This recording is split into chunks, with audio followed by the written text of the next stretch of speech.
El ciclo de las formas arquitectónicas y urbanas posee una longevidad que trasciende la historia física de los hombres y las culturas que las concibieron. Nacen, crecen y decaen construyendo un ciclo vital. A veces estas formas pueden ser reconocidas y explicadas. En otros casos aún está todo por descubrirse.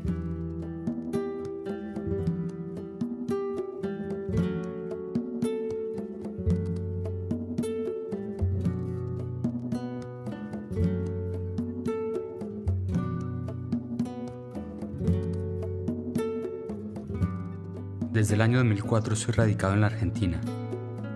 Vine a estudiar realización audiovisual a través de un programa de intercambio en universidades públicas entre los gobiernos de Argentina y Colombia. Cuando me notificaron que había sido beneficiado con el programa, investigué en internet y descubrí que la universidad quedaba en Tandil, una ciudad de unos 150.000 habitantes ubicada a 375 kilómetros al sur de Buenos Aires, en mitad de la región pampeana y rodeada de una de las sierras más antiguas del planeta. Desde un principio, lo que más me llamó la atención de la ciudad fue lo que anunciaban como su principal atractivo, una gigantesca roca de más de 200 toneladas que oscilaba en el filo de un cerro y a la que llamaban la piedra movediza. Un fenómeno que parecía haber visto cuando estaba niño en alguna lámina de enciclopedia y que asociaba a Europa o a otro lugar distinto de Latinoamérica.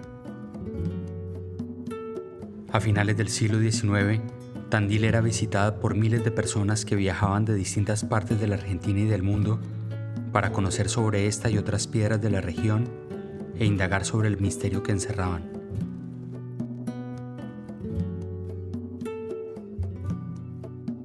La piedra movediza ya no existe más. Cayó un 29 de febrero de 1912, generando un gran estruendo en toda la ciudad y suscitando distintas versiones sobre su colapso. Hoy en su lugar tan solo hay una réplica. Sin embargo, Tandil sigue atrayendo todos los años a miles de turistas.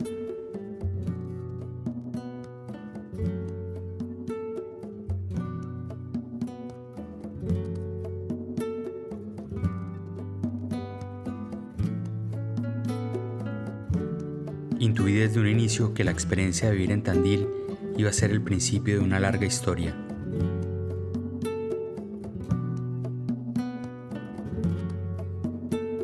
Una historia en la que quiero seguir indagando para comprender el significado que conservan esas rocas gigantes y sus alrededores.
pero como en toda travesía siempre es importante rodearse de aliados.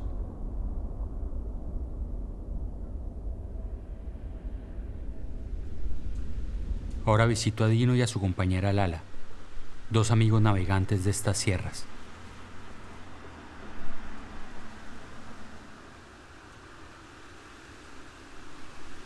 A Dino lo conocí en la universidad y juntos íbamos en compañía de su padre Juan a escalar por las sierras.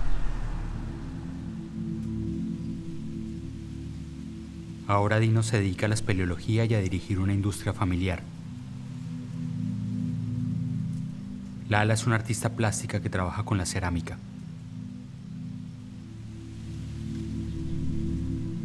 Ambos han recorrido los lugares más recónditos de estas sierras y fueron las personas que me despertaron nuevamente un interés por este paisaje.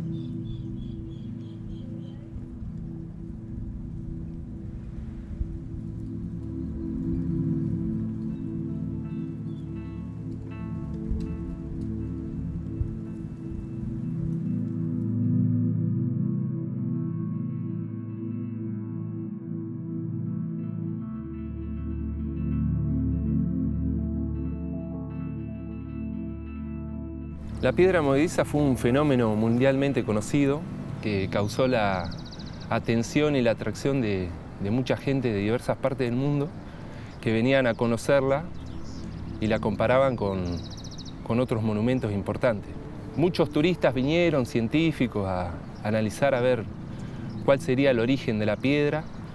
Los geólogos determinaron que era de origen natural y hubo algunos viajeros, escritores que las comparaban con otros monumentos. Por ejemplo, Santiago de Estrada habla de que las piedras del Tandil son enteramente semejantes a los sepulcros de Bretaña e Inglaterra por la forma, por la colocación y la disposición de todos. El tema es que no prosperó porque acá en Argentina no había, o en América no había una tradición de historias megalíticas que acompañaran a las piedras. Hay muchas teorías que se tejen alrededor de por qué se cayó la piedra, pero el tema es que nos quedamos sin esta maravilla por el desconocimiento de la población o de tener conciencia de poder guardar y de protegerla. Yo creo que la caída de la piedra movediza causó una enorme tristeza en los habitantes. Creo que no fue solamente por la caída de un emporio que teníamos a nivel turístico, de atractivo. Acá había algo, y lo voy a decir con todas las letras, algo casi religioso.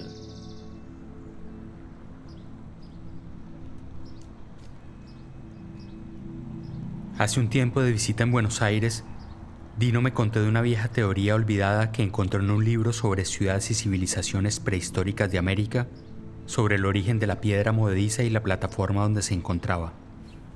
El artículo, escrito en 1915 por el profesor Alejandro Sorondo, presidente del Instituto Geográfico Argentino, señalaba que la piedra no estaba oscilando en el filo del cerro por azar de la naturaleza, sino que hacía parte de un antiguo santuario megalítico de adoración al sol. Y en 1915 publicó en el diario La Prensa un manuscrito que era sobre la piedra movediza, presentándolo como un templo megalítico de adoración al sol. Hace un análisis de toda la piedra, o sea, no solo de la piedra movediza, sino del entorno del cerro donde está, o sea, de toda la plataforma de la cima. Lo relaciona con otros lugares o otras piedras movedizas que hay alrededor del mundo y habla de que la piedra, ya de por sí la forma principal es una pirámide, que ya es un símbolo de adoración al sol, y que esa piedra está orientada hacia los puntos cardinales, o sea, exactamente este-oeste, y la oscilación era norte-sur. Y después, no es que solo está la piedra, sino que hace una relación del resto de las piedras que se encontraban ahí en la cima. Y por ejemplo hay ahora una gran piedra que todavía está, que tiene una forma cuadrada, que eso hace alusión a los altares primitivos. Y en esos templos primitivos no solo tenían un altar, sino que tenían tres, que sería el trivedi, que eran para adorar en diferentes momentos al naciente y al poniente del sol. Y Bueno, él marca la plataforma y vemos que está la piedra movediza como elemento principal y después tiene los 3 altares esos. Y al costado hay otras piedras menores que ahora están volcadas, que serían menhires, que se han caído, que también es un símbolo al sol. Entonces, por la relación que tienen todas esas piedras y comparándolo con esos monumentos megalíticos, él termina aclarando que es obra del trabajo humano por la disposición exacta que tiene. Las piedras oscilantes se encuentran a lo ancho y largo de todo el mundo, y para muchos pueblos tenían un destino adivinatorio. A estas piedras también se les denominó piedras oráculo, piedras del destino o piedras de la prueba. Dicho movimiento le daba a estas estructuras una apariencia de vida y las hacía propias para simbolizar al dios mundo.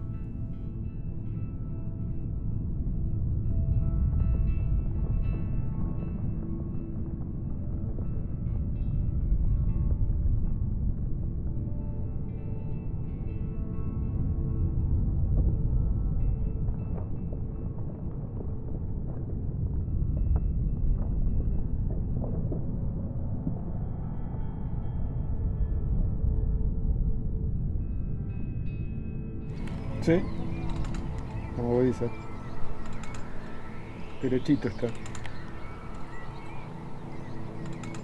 Casi como si fuera en el filo del centinela que apuntara directamente allá.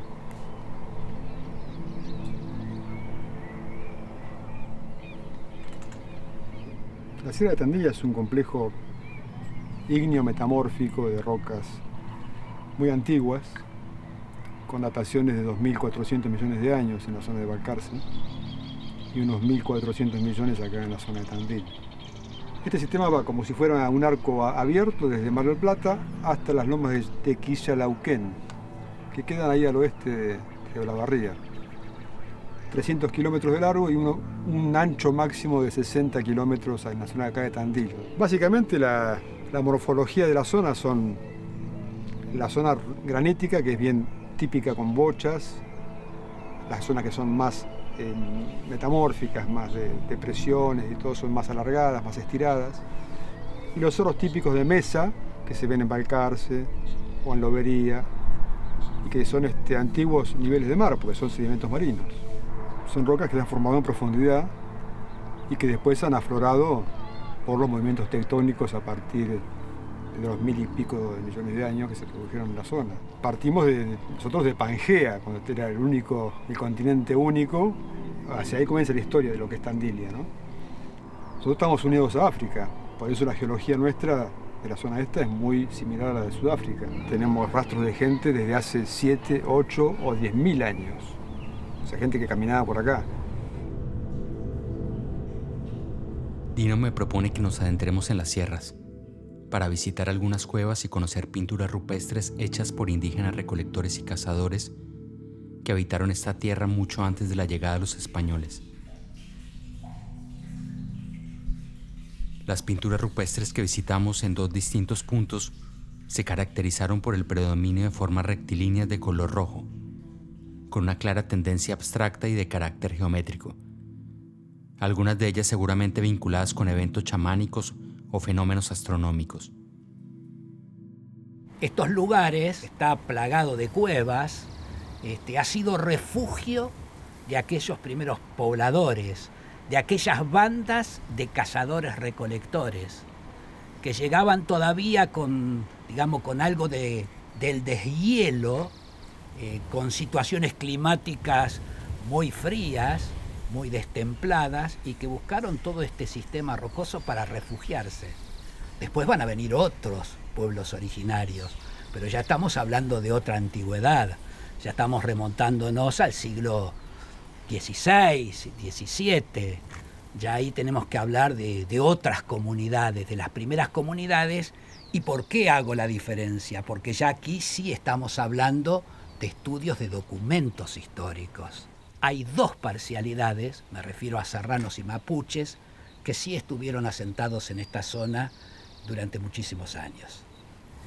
Y la piedra ha significado muchas cosas para estas parcialidades. En primer lugar, porque ellos utilizaron la piedra para construir su hábitat, para construir sus armas y para construir todos aquellos utensilios que fueron útiles para su vida. Y siempre las herramientas están vinculadas a la roca o a los minerales que había en la zona esta. La geología es una ciencia dura, pero la arqueología te da el aspecto humano, que es muy interesante, ¿no? Porque hay una vinculación milenaria entre la piedra y el hombre. Hoy con un GPS vos te georreferenciás, y georreferenciarte es simplemente un punto de referencia sobre la Tierra. Bueno, te imaginás que hace miles de años este era un punto de encuentro, o sea, visible a grandes distancias, fácilmente identificable, pero a su vez un lugar de culto, porque históricamente, digamos, se han vinculado los cerros y los montes con los dioses. O sea que, ¿cómo alguien no va a pensar que esto era obra divina o alguien lo ayudó a colocar acá?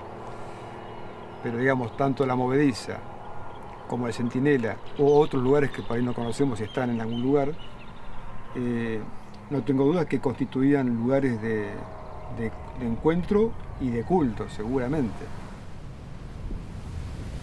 En los viajes de Charles Darwin alrededor del mundo, este señaló su admiración por las piedras que encontró en este lado del continente. En la cima de la montaña había varios pequeños montones de piedras que evidentemente habían estado allí por muchos años.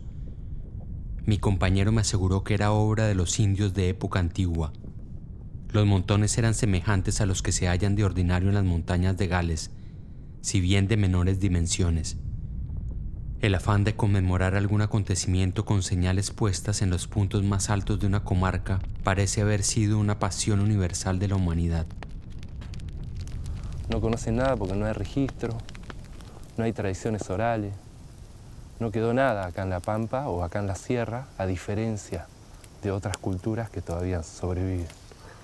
Ganó la parte de decir que era un accidente de la naturaleza o que era algo natural. Yo creo que por esta cuestión del avance sobre la Pampa y sobre las sierras y de negar el conocimiento de la gente que habitaba acá. Lo que hizo Sorondo fue pasarle a investigadores de allá de Francia que analizaron este entorno que vieron acá como lo analizaron en un monumento megalítico. Si vos ves cualquier piedra de acá, puede ser utilizada como la utilizaban allá. Claro. Y como en todos los casos de América. Lo que pasa es que no se estudió o no se le dio importancia. Después la movediza con las canteras fueron picando. Entonces hoy es muy difícil poder encontrar pruebas o algo arqueológico que demuestre algo. La Horca del Inca ahí en Copacabana, que es un observatorio astronómico, y son piedras paradas. Los habitantes de ahí, las culturas antiguas, observaban los ciclos del sol y de la luna a través de esos pilares. ¿Por qué no observarlo acá? ¿O por qué no intentar, aunque sea como hizo Sorondo, traspolar esos conocimientos que hay en otros lados y ver qué pasaría?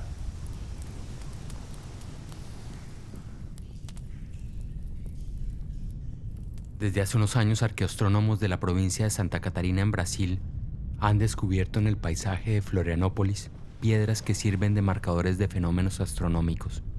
A través de estas piedras y su relación con los astros y las sombras que se propagan, se pueden establecer los solsticios, los equinoccios y la época en el año en la que nos encontramos. Es difícil pensar, inclusive para el observador menos especializado, que este tipo de formaciones son producto del simple azar de la naturaleza.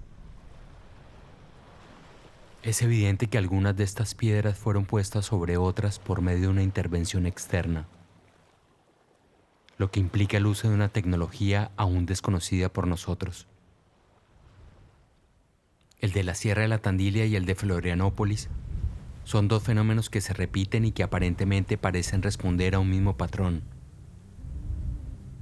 Dos fenómenos que tuvieron algún tipo de conexión o que quizás hicieron parte de un mismo sistema.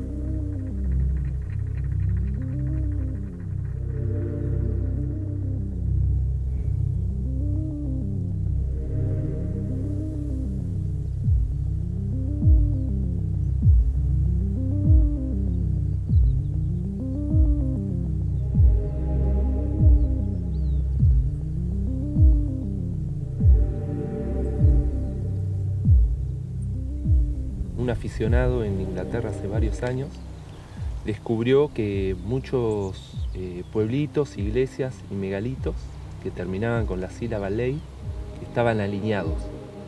Y encontró un montón de esas líneas en Inglaterra, y la más importante es la línea de San Miguel, que es conocida, que atraviesa toda la isla. Ya marcan las conexiones energéticas de la Tierra y además marcan el camino de los astros en el cielo. O sea, uno puede identificar al Sol, a la Luna, a las constelaciones. Ellos observaban la línea del paisaje y los marcadores que se diferenciaban con piedras eran los que hacían los límites del paso del Sol. Así que seguí la misma metodología. Acá marqué todas las piedras que conocía, los cerros, las iglesias, y se hizo todo un diagrama de alineaciones y de círculos y distancias muy perfectas. Por ejemplo, observando desde el cerrito que vamos a ir, nosotros podemos ver el sol que cae en el invierno, cae al sur del oeste, que es en la posición donde cae la movediza. Y en el verano cae al norte del oeste, que es la posición donde está el centinela. O sea, ¿vos considerás que hay unas alineaciones? Y las alineaciones están y se pueden verificar porque son casi perfectas, tiene un margen de error mínimo. Desde mucho antes que se constituyeran las primeras ciudades, el hombre contaba con una avanzada sabiduría científica que le permitía comprender el orden de las cosas. El hombre moderno ha olvidado y sepultado aquella sabiduría que antes era compartida como parte de su conocimiento ancestral. Si tú te ubicas en un espacio particular que pasa a ser tu punto de observación, no es difícil trazar una línea hacia otro lugar significativo dentro del paisaje. Los seres humanos a lo largo de la historia y en distintas partes del planeta intentan de alguna manera explicar su mundo a partir de la realidad que viven. Y una de estas maneras es uniendo lugares importantes dentro de la topografía, que pueden ser llamados seques en el mundo andino, que básicamente se resume en la existencia de líneas imaginarias en el paisaje, proyectadas desde un templo, particularmente el templo del Sol o el Coricancha, en la ciudad del Cusco. Estas líneas se proyectan en el paisaje y permiten de alguna manera organizar el espacio y el tiempo desde el punto de vista de la cosmovisión andina, cusqueña. Y en el caso, por ejemplo, acá de Tandil, donde estamos ubicados, no resultaría extraño de que determinadas formaciones naturales, de que determinadas características identificadas a lo largo de la historia en determinadas rocas hubieran llamado la atención, no solamente de los antiguos habitantes de la zona, sino también de nosotros hoy en día.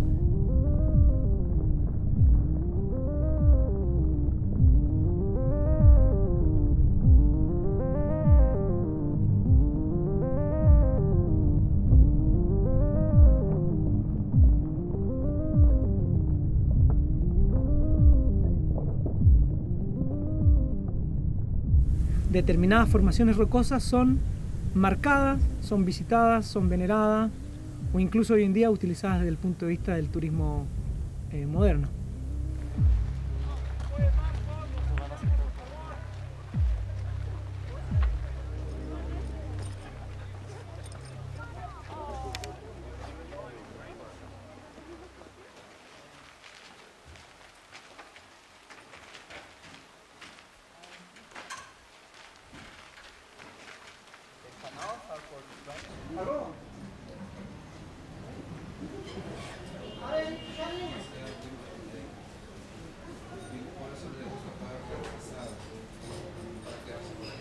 Cuando los españoles llegaron a América, llevaron adelante una campaña de saqueo y exterminio, mientras establecían a la fuerza el dogma católico, devastando todo el conocimiento ancestral de los indígenas americanos. Las ciudades se fundan sobre antiguos poblados indígenas. Los lugares de peregrinación corresponden a antiguos lugares donde distintos grupos de seres humanos venían, peregrinaban, ofrendaban y hacían su ceremonia. Un lugar de culto moderno seguramente fue un lugar de peregrinaje en tiempos prehispánicos. Tandil es uno de los lugares más visitados de Argentina en Semana Santa. Cientos de personas acuden durante esta época atraídos por la energía del lugar y por el imponente monumento de Cristo crucificado. Tandil continúa manteniendo el mismo magnetismo que en la época en que existía la piedra movediza.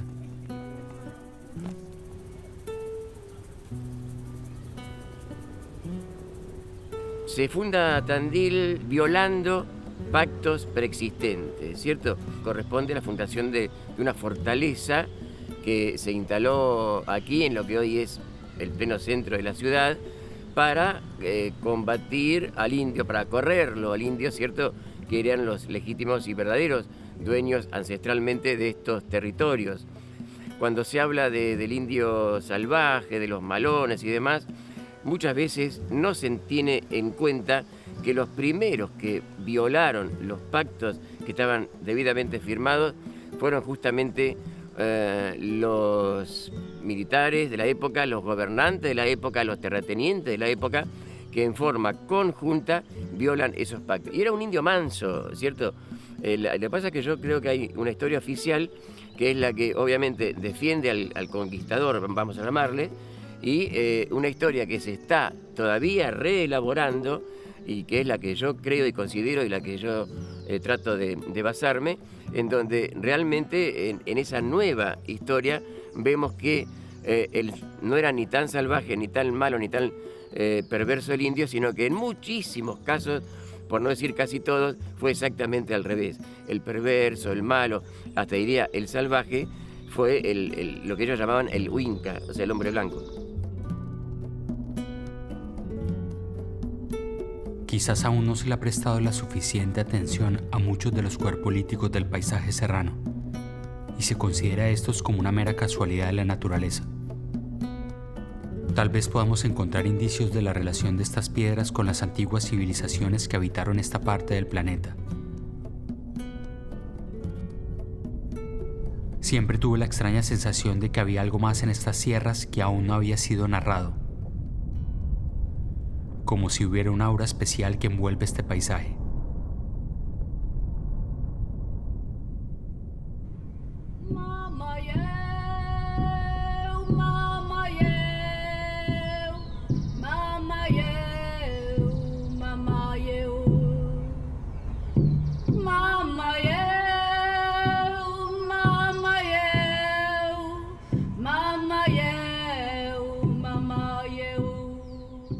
El respeto, dicen los abuelos originarios, no solo es entre los seres humanos, sino que el respeto es entre todos los elementos que hay en ese espacio, en cualquier espacio donde convivimos. El respeto es cuando tengo que cruzar un arroyo, los abuelos le piden permiso. Si tienen que levantar una hierba medicinal, los abuelos le piden permiso.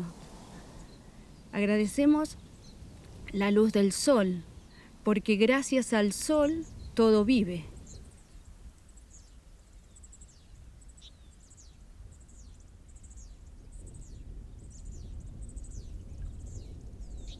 Las piedras, hasta los pájaros, todos los animales, la luna, las estrellas, el sol, el viento, la tierra, las nubes, la lluvia, están en comunión, están en armonía y están relacionándose a la vez bien, en forma equilibrada. Entonces hay un loft, un lugar, un espacio de convivencia armonioso.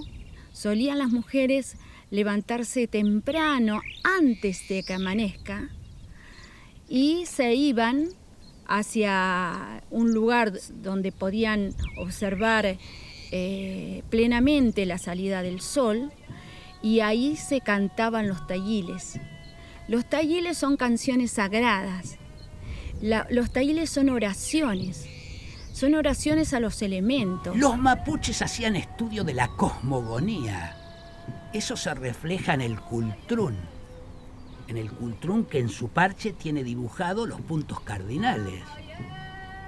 ¿Y por qué es importante? ¿Qué había dentro del cultrún que ellos hacían sonar? Había plumas y piedras sagradas.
Ahora estamos en el Cerrito de San Martín, que es un pequeño cerro que está ubicado casi en el centro de la ciudad.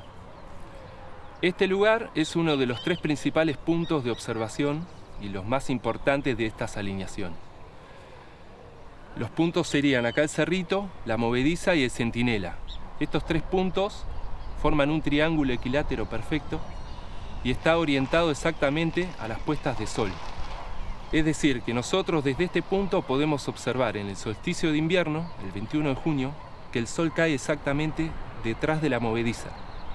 Y en el solsticio de verano, nosotros vemos que el sol cae en el Parque Independencia, que detrás, en la proyección de la línea, está la piedra del Centinela.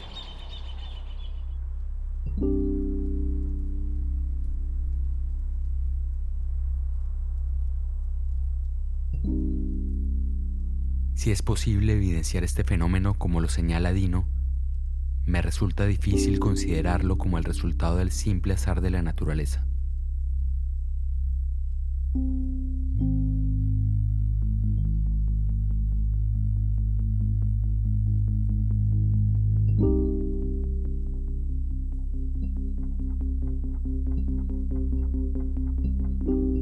En el año 2005 fue dada a conocer la noticia del descubrimiento del santuario de observación solar más antiguo del continente, construido hace más de 2300 años por una civilización que antecedió a los incas y que ocupó el valle de Casma, a 300 kilómetros de la ciudad de Lima. El observatorio cuenta con 13 torres que marcan cada una un punto en el horizonte para medir el tiempo. A medida que avanza el año, el sol sale por distintos puntos entre las torres. La naturaleza cíclica del Sol hará que este mismo alineamiento se repita en el mismo lugar y fecha cada año, lo que permite su uso como un calendario. Podríamos pensar que las piedras de la Tandilia también sirvieron a los antiguos habitantes de las pampas como marcadores en el paisaje para saber en qué momento del año se encontraban. Uno puede ver a escala mundial todos los grandes monumentos megalíticos. Hablan precisamente de dónde se pone el sol, cómo se alinean los planetas, o quizás haya sido lo que muchos dicen y que uno tendría que ir corroborándolo con los documentos, hablar de los observatorios astronómicos en esa etapa. ¿Cómo observaban ellos esa cosmogonía? ¿No serían las piedras en verdad una referencia? Si uno ve la ubicación, ¿no es cierto?, de estas parcialidades, uno siempre va a observar que la piedra, el agua y la leña están totalmente asociados.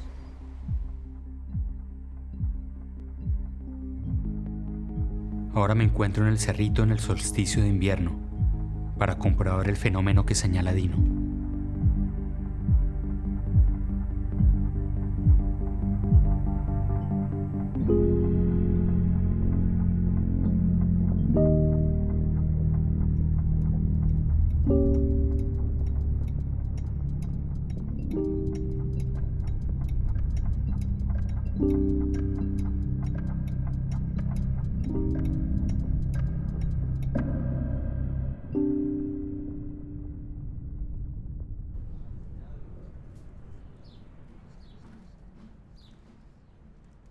Desde hace unos años, un grupo de arqueólogos han iniciado excavaciones en la ciudad de Tandil para poder revelar los antecedentes de los antiguos pobladores de estas sierras.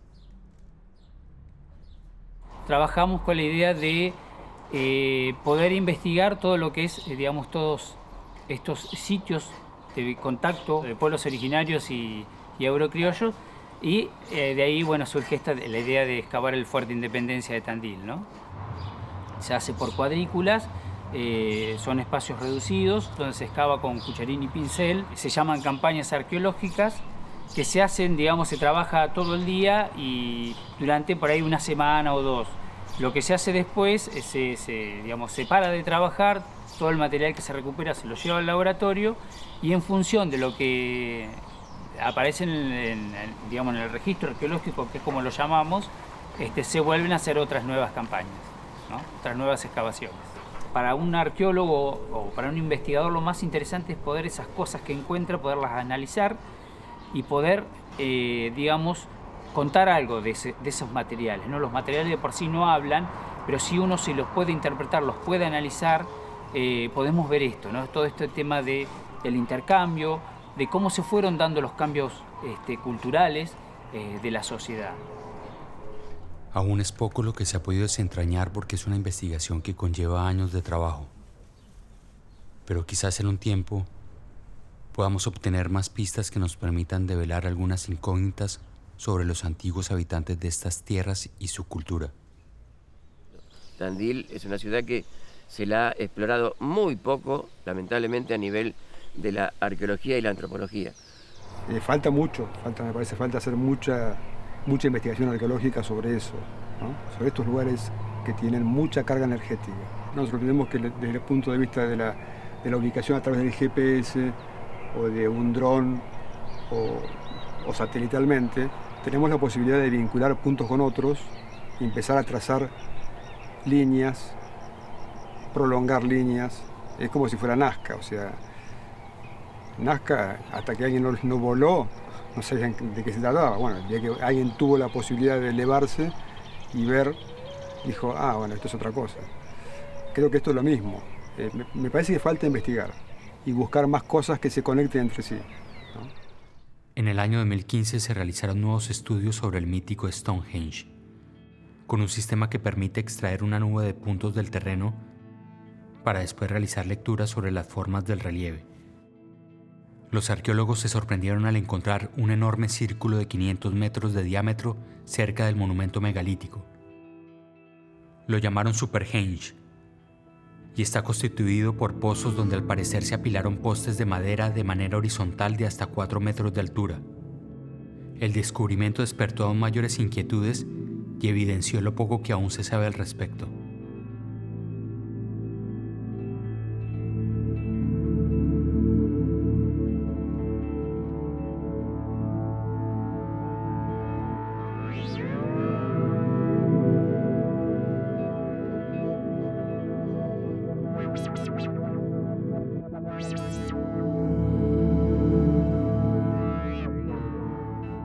El objetivo de la fotogrametría es hacer la reconstrucción tridimensional de los objetos, paisajes o topografía a partir de unas fotografías que son tomadas con cámaras fotogramétricas, y lo que se hace es, se va escaneando toda la zona con una posición geográfica muy particular, de manera de ir cubriendo toda la zona a relevar como una especie de escaneo.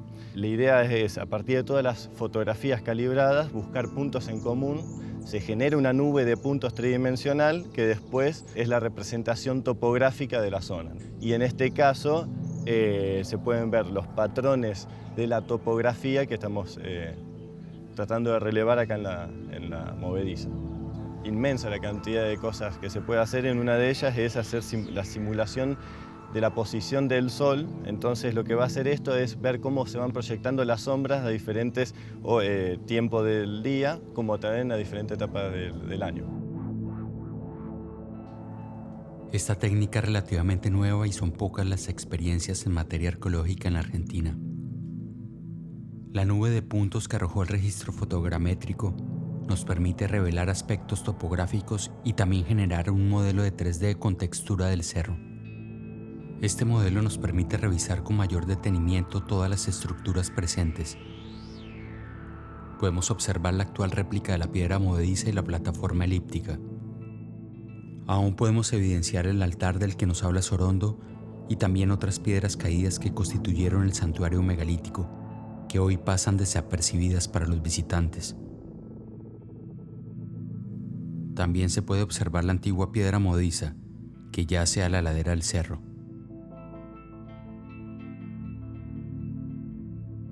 El paisaje nos determina y también nos da el contexto para poder generar metodologías, explicaciones y modos de entender el mundo.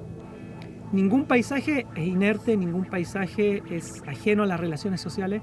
O sea, el uso de la roca, la existencia o no de determinados elementos dentro de la topografía es súper válido también poder llevarlo a este lenguaje astronómico, a este lenguaje simbólico, al uso de la geometría, utilizando elementos que están ahí.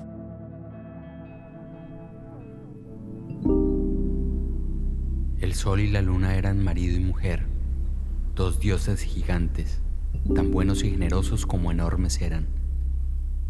El sol era dueño de todo el calor y la fuerza del mundo. Ella, la luna, era blanca y hermosa, dueña de la sabiduría y el silencio. Ante su presencia todo se aquietaba.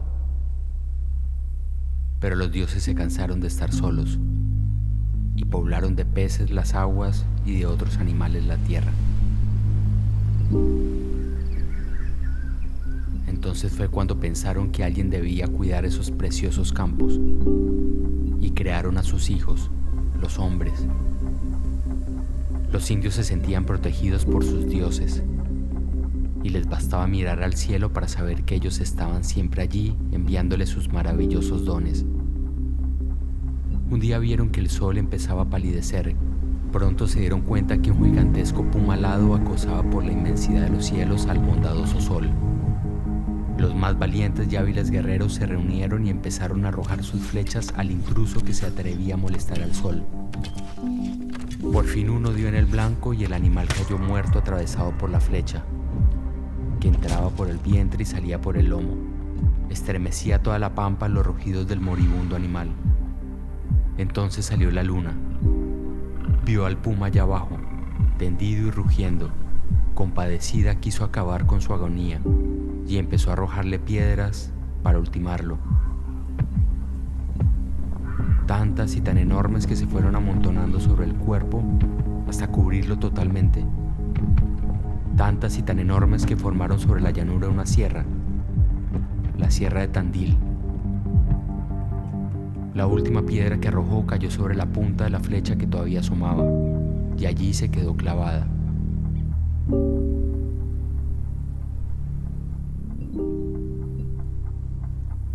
Pero cuando el sol paseaba por los cielos, se estremecía de rabia siempre con el deseo de atacarlo otra vez, y al moverse hacía oscilar la piedra suspendida en la punta de la sierra.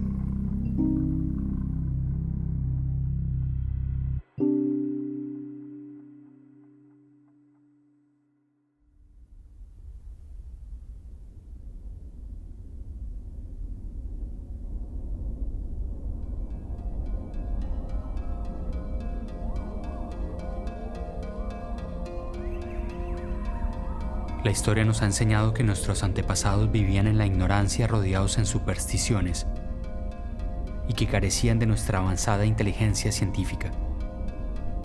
Desde luego no tenían nuestra capacidad técnica y una tecnología computarizada, pero sí una forma de pensar y una visión de mundo totalmente diferente a la del hombre moderno.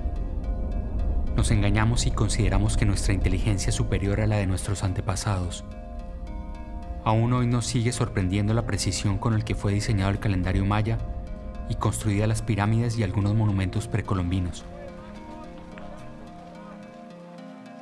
Las técnicas modernas no servirían para realizar un corte tan preciso en estos bloques monolíticos. Estudios realizados en los últimos años han señalado que probablemente algunas de las piedras utilizadas para la construcción de estas edificaciones no fueron talladas, sino moldeadas y recubiertas con granito. Esta técnica de moldeado también se puede encontrar en las construcciones egipcias, una técnica desestimada por años, y en la que se usaban moldes para armar bloques a través de un sistema de fundición de roca. Pasaron años para que los arqueólogos e historiadores contemporáneos empezaran a aceptar que los antepasados que habitaron estas tierras contaban con una avanzada tecnología. Si esto sucede con un tema que debía haber sido superado hace años, ¿qué otras cosas estarán por replantearse para aceptar de una vez por todas otras formas de comprender el pasado? Ya no hay dudas que la mayoría de las construcciones de piedra en todo ese sistema de Tandilia pertenecen a manos aborígenes. En cómo la hicieron también es muy importante, porque la técnica de construcción responde al sistema de piedra seca, que consiste en encastrar piedra sobre piedra sin ningún tipo de pegamento o argamasa. En los corrales hay algunos investigadores que sostienen que fueron los más pequeños, los circulares, para, de alguna manera, se los llama corrales pluviolátricos, donde se hacían determinadas ceremonias, ¿no es cierto?, para pedir por lluvias, por ejemplo, o por buen tiempo, por buen clima.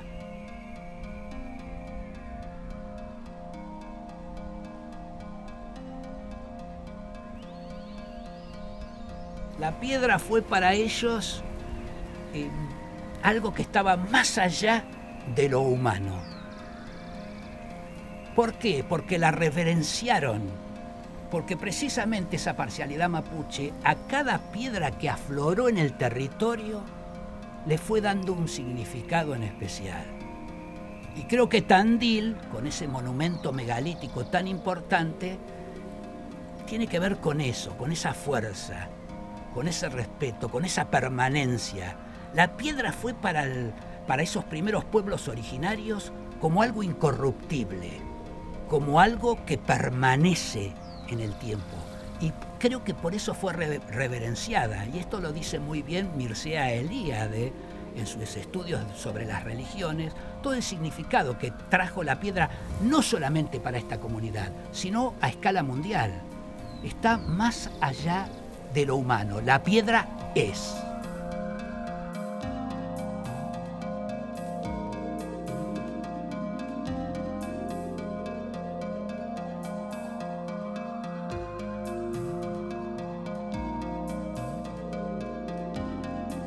En la naturaleza las piedras ocupan el lugar que ocupa el ser humano, el lugar que ocupan cualquier otro elemento. Una piedra puede ser sagrada cuando está en un determinado lugar, en un paso especial donde los seres humanos tienen que transcurrir. Una piedra muy prominente que sobresale en el paisaje puede ser el pilián de uno de esos loncos. Una vez fallecida la persona, para nuestros ancestros, para nuestros mayores, dicen que ahí van sus almas, ahí van los pilianes. Y si la persona ha sido respetada por sus buenas acciones, porque ha llegado a su vejez dando ejemplo a los jóvenes, a los niños, y ese pilián, ese espíritu ya, va a habitar el cerro más alto del lugar. Las piedras tienen energía. ¿Y cómo las podemos ver, la energía de una piedra? La podemos ver cuando observamos las plantaciones. ¿Qué plantas crecen sobre ella? No cualquier planta crece sobre una piedra. La tierra, los objetos y el cuerpo humano poseen campos energéticos como sistemas circulatorios. En las intersecciones de estos sistemas se concentran los mayores niveles energéticos. Muchas antiguas civilizaciones construyeron sus templos y lugares sagrados sobre estos puntos. Después se vinculaban de manera mística a estos sitios a través de algún amuleto o simbología.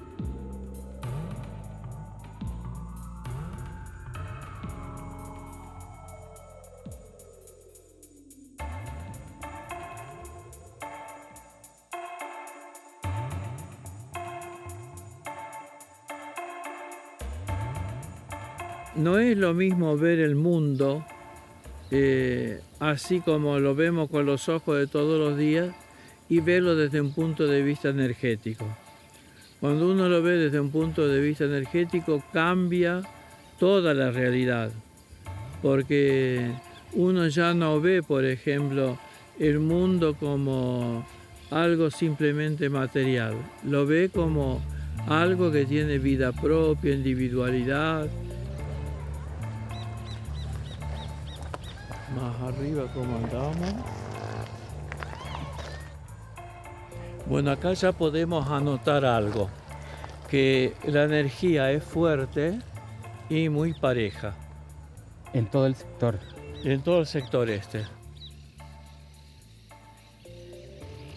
La radiestesia es un arte que consiste justamente en sentir las radiaciones. ¿Por qué? Y porque nosotros nos hemos divorciado tanto del cuerpo que ya no sentimos los mensajes que nos da el cuerpo. El verdadero instrumento radiestésico es nuestro cuerpo. ¿Qué intensidad tiene el lugar? Después saber cuánta ionización positiva o negativa tiene. ¿Cuántas unidades Bobis tiene de energía? ¿Qué es una unidad Bobis? Y es una unidad de medida de la intensidad de los lugares energéticos. Lo que va de estas 6.500 unidades hacia la izquierda, o sea, hacia 1000, hacia el menos. Hacia el menos, ahí estamos en la zona de enfermedad. Y cuando vamos de 6.500 hacia arriba, cuanto más hacia arriba vamos, mejor salud da y todo eso. ¿Ve? Tiene 21.000 unidades. A ver. Sí. O sea que está en los puntos de energía vital. El oxígeno es el mismo siempre, pero lo que varía son unas partículas eléctricas que tiene el aire y que se llaman iones. Y hay iones positivos y hay iones negativos. Entonces, los negativos lo que tienen que son calmantes, o sea, producen un estado de relajación. En cambio, los positivos son enervantes. Entonces, sobre todo en los lugares que hay agua, hay muchos iones negativos. Y cuando llueve es como si uno hubiera recibido un baño. Se siente más fresco, se siente más relajado, más lúcido. ¿Y por qué? Y porque con la lluvia se precipitaron muchos iones negativos. Mira, aquel tenía 21, este tiene 24. O sea, que es más intenso acá en el Centinela que en la Movediza. Este es más intenso, sí. Y mira que ya está cerca de lo que es una energía espiritual, ¿eh?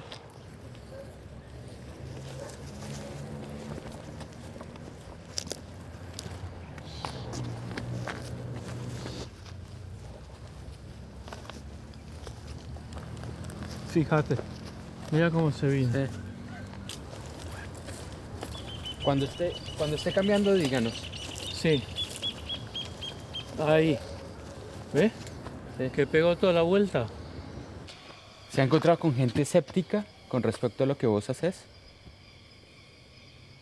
Esta mano, el músculo deltoide es un músculo que está acá. Para vencer el músculo este hay que hacer una fuerza de 30 kilos. Bueno, y acá en un lugar libre seguramente vas a tener fuerza vos acá. Fuerza. ¿Viste? ¿Ve cómo sale para arriba? Venía un cruce. Acá empieza un cruce, ¿ves? Y es acá. Acá. A ver. Acá ponete. Bueno, de vuelta, a ver. ¿Cómo andamos ahora? 2 dedos. ¿Te das cuenta la diferencia? Otra vez. Otra vez. ¿Volvemos allá? Es muy, muy burdo el hombre actual. Sobre todo porque cree que todo está en la racionalidad. Y no es así. La racionalidad es muy poco lo que nos provee a nosotros, porque la racionalidad es de ayer. Nosotros, en cambio, la energía la conocemos a través de la intuición y del inconsciente. Entonces, el inconsciente, ¿por qué tiene todas las soluciones a todos los problemas que nosotros le podemos plantear? Porque el inconsciente nació con nosotros como humanidad y nos acompañó desde que empezamos a evolucionar como personas hasta hoy. Los lugares que visitamos son altamente energéticos y están por encima de las 17.000 unidades Bobis, medición que se asemeja a la energía mental del ser humano. La pareja, ¿eh? Y hemos visto distintos lugares donde hay una energía pareja y muy potente. Y todos los lugares se caracterizan por una ionización negativa fuerte. ¿Por qué? ¿Cuál es la diferencia entre una zona que es sagrada y otra que no lo es? Y bueno, la que no lo es una que puede tener una fuerte radiación electromagnética, pero no tiene iones negativos. O sea, personas que estén, por ejemplo, viviendo en zonas como estas o cerca de esto, o venir cada tanto y quedarse acá, te ayudaría a reorganizar y a hacer más fuerte la organización celular.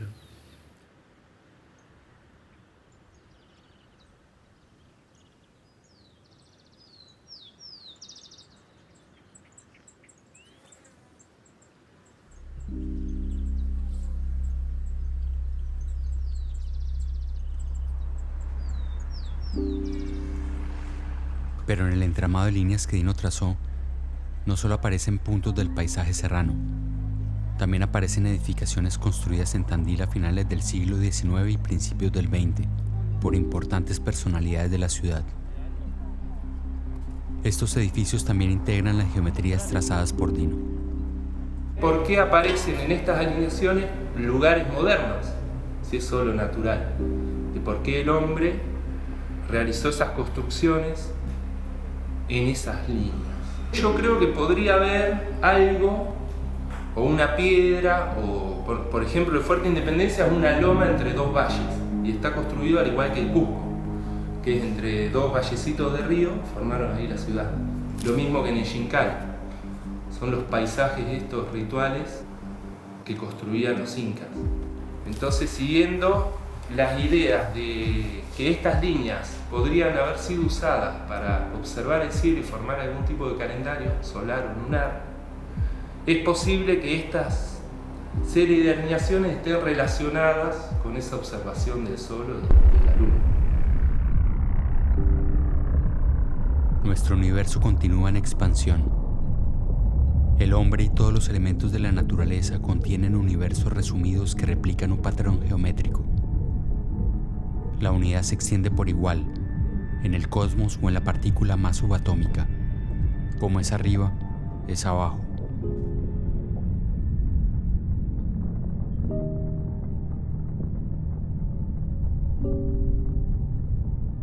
Y si detrás de la hipótesis de Dino pudiéramos vislumbrar algo más importante que puntos y líneas que se unen sobre un plano,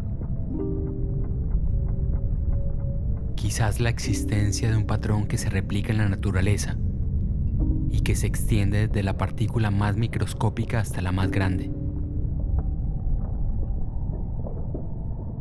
Un patrón que se evidencia en distintos fenómenos y que determina el orden y la forma de las cosas.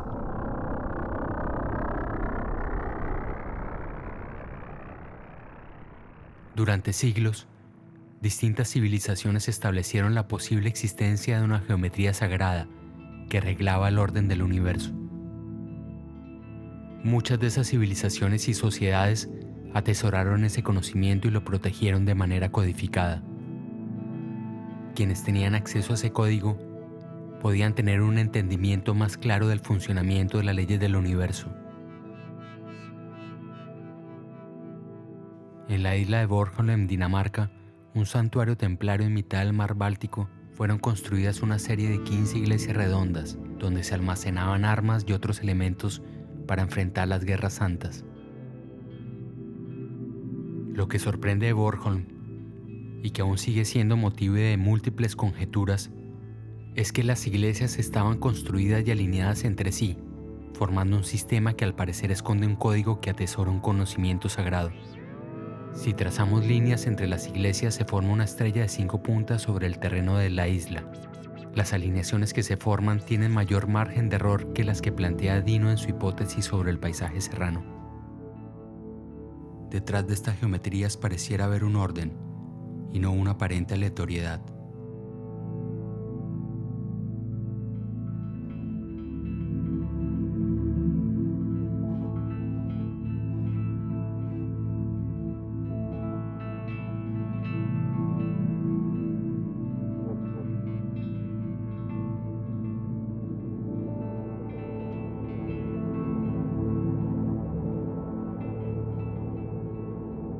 La estrella de 5 puntas semeja el ser humano que está en la naturaleza parado sobre la tierra y con las manos extendidas. Una de las puntas es el cerebro.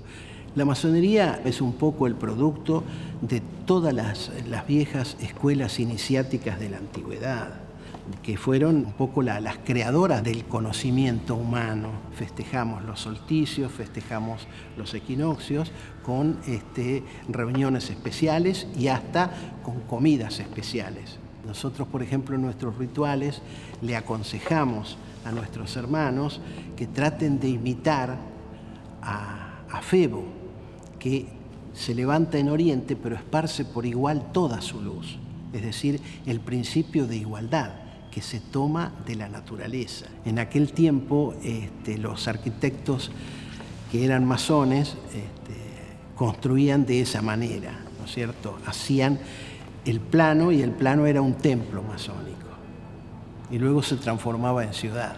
Justamente La Plata es la ciudad masónica por excelencia, porque con el trazado de las diagonales, si uno la ve desde arriba, donde están los edificios públicos, es como si fuera un templo masónico. Fue construida por Pedro Benoit, que era un arquitecto masón, y utilizó, diríamos, los planos de lo que sería un templo masónico y lo transformó en una ciudad. De igual forma que en la ciudad de Buenos Aires, si unimos las 3 principales sedes de los poderes ejecutivo, legislativo y judicial, conformamos un triángulo que tiene como centro la sede principal de la masonería argentina. Sobre la línea que une los poderes ejecutivo y judicial se encuentra el obelisco, gran elemento simbólico de la ciudad.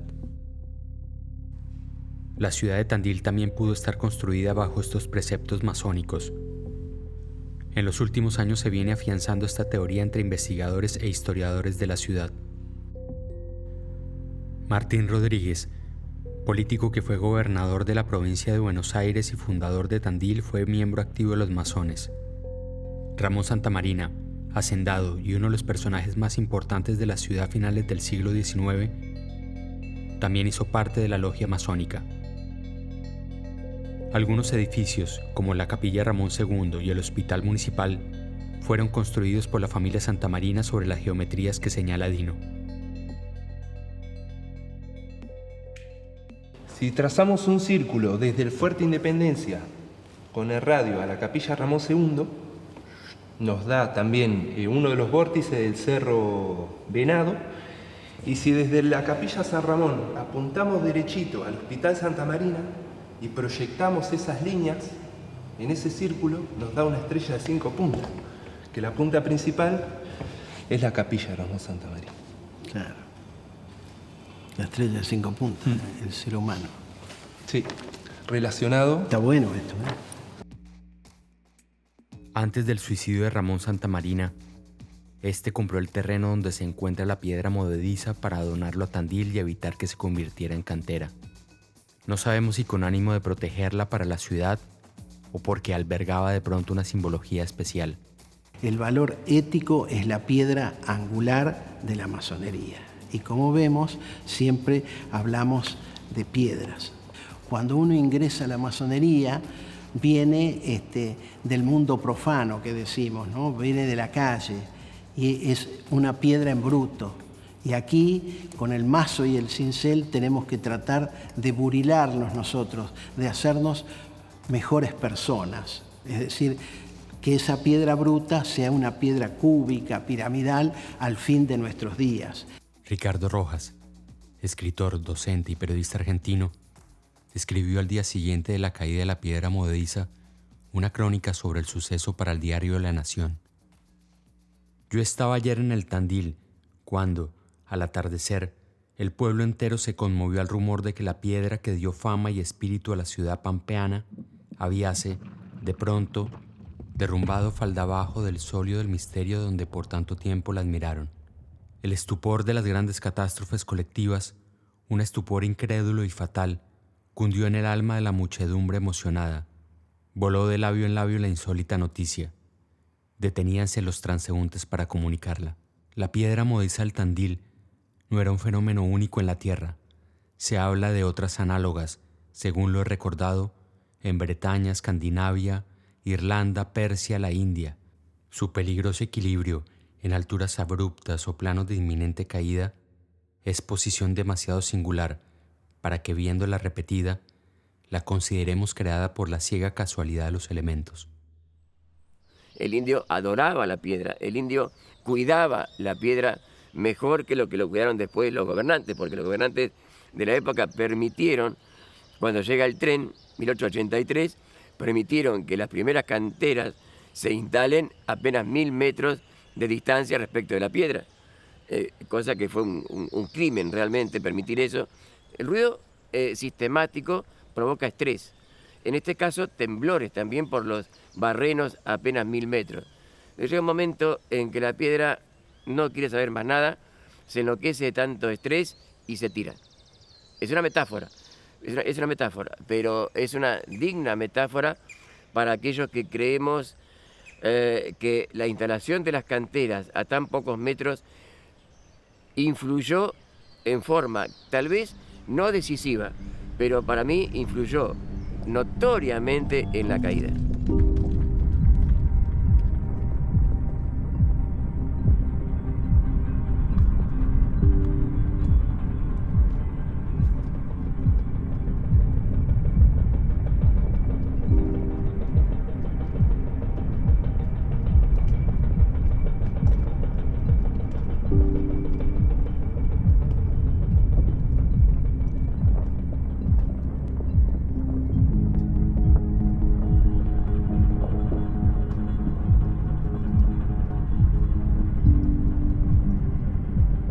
Las piedras de la Tandilia y de otras partes del mundo, testigos de nuestro pasado, almacenan información que no ha sido develada.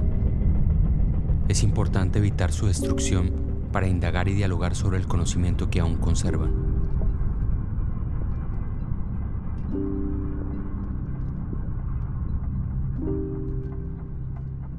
Recientemente se ha descubierto, a partir de estudios realizados por científicos que recibieron el Premio Nobel de Medicina, que existe un ritmo biológico en plantas, animales y humanos que se encuentra sincronizado con los movimientos de la Tierra.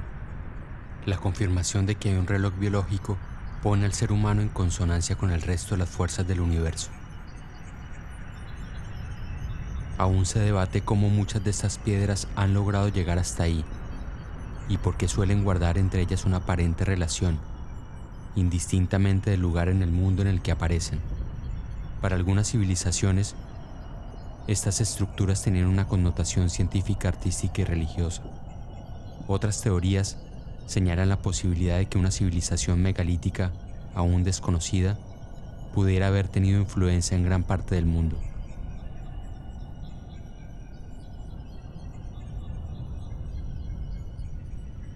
La piedra se podría haber utilizado para hacer observaciones del Sol a lo largo del año. Según la forma que estaba orientada y la posición en la que estaba, generaba sombras y reflejos que nos marcarían los solsticios y los equinoccios.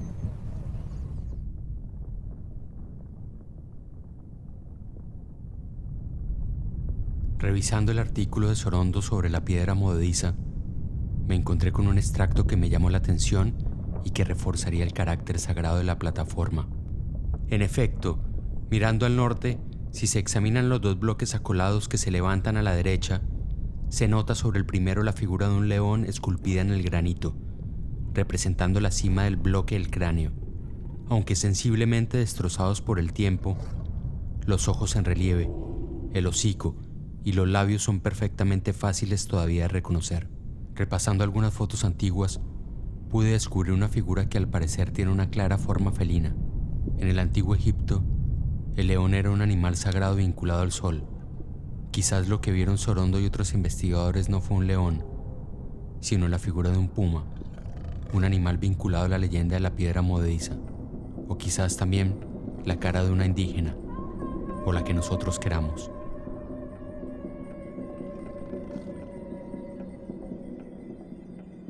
La leyenda del origen de la piedra movediza está sin duda relacionada a algún orden o fenómeno astronómico. En la antigüedad los astrónomos eran considerados hombres sabios porque podían leer e interpretar la posición de los astros y eso les permitía augurar y comprender mejor los hechos. Si volvemos a la idea de que el paisaje es un reflejo del cielo, como lo establecen los arqueoastrónomos, quizás podríamos divisar que la distribución de las piedras en el relieve puede estar asociada con algún fenómeno del cosmos.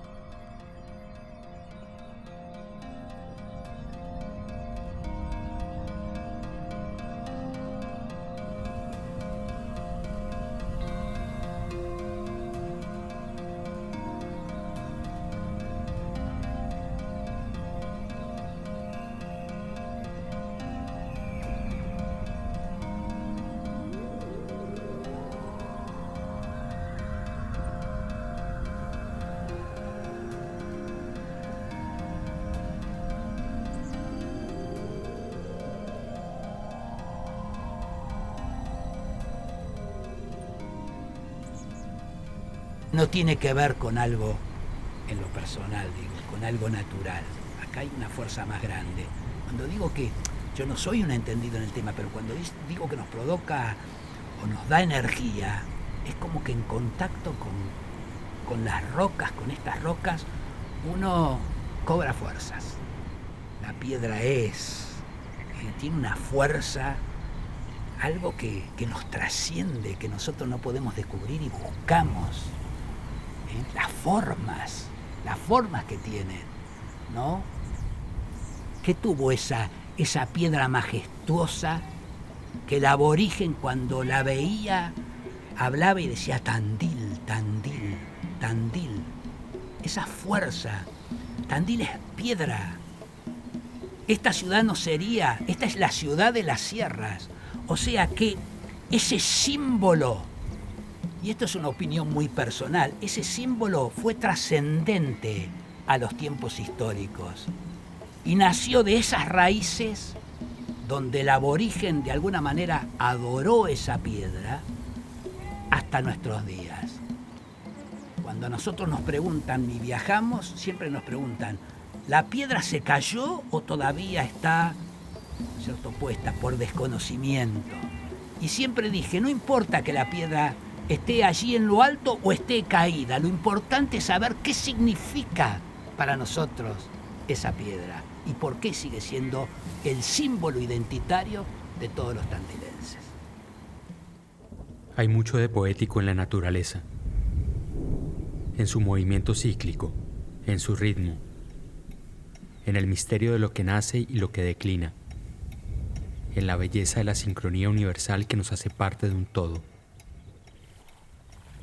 No podremos por ahora conocer el verdadero origen de la movediza y de otras piedras que adornan el paisaje serrano, como tampoco los arqueólogos han podido desentrañar muchos de los misterios que todavía encierran estas tierras. Hasta tanto no se resuelvan, es posible tejer e instalar múltiples hipótesis. Los antiguos pitagóricos buscaban comprender el orden de las cosas a través de la geometría. Para ellos, la geometría era el arte de relacionar las cosas dentro del cosmos. Entendían que a través de esas proporciones podían comprender la profunda relación de todo lo existente. La geometría era su religión, un arte que los llevaría a la trascendencia. Dino es un pitagórico moderno, porque intenta a través de la línea, círculos y asociaciones encontrar un sentido a este entorno lítico. Al igual que Sorondo, busca su trascendencia a través de las proporciones y las relaciones, porque para ellos no existe la aleatoriedad.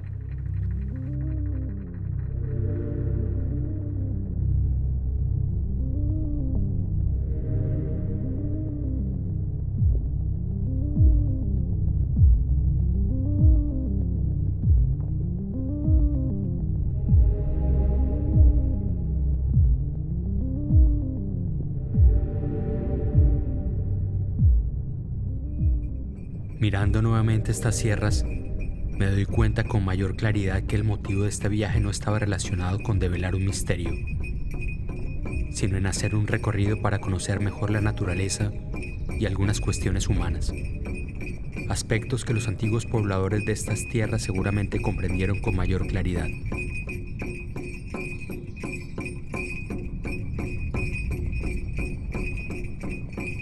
No hay un solo camino para acercarnos al conocimiento.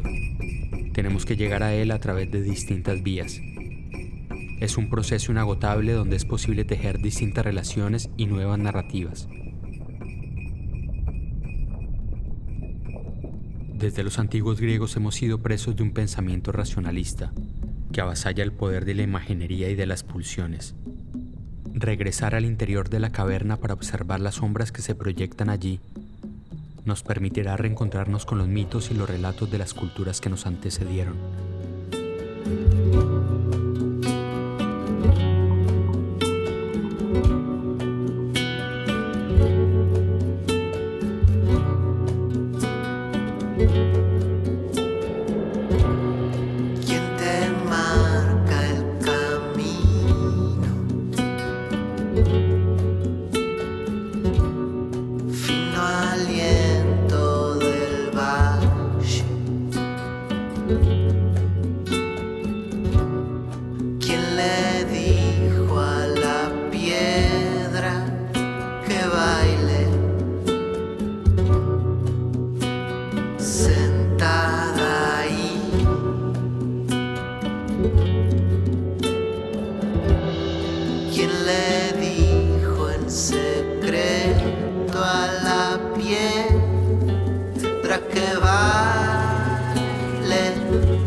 esa que bailas atrás y adelante.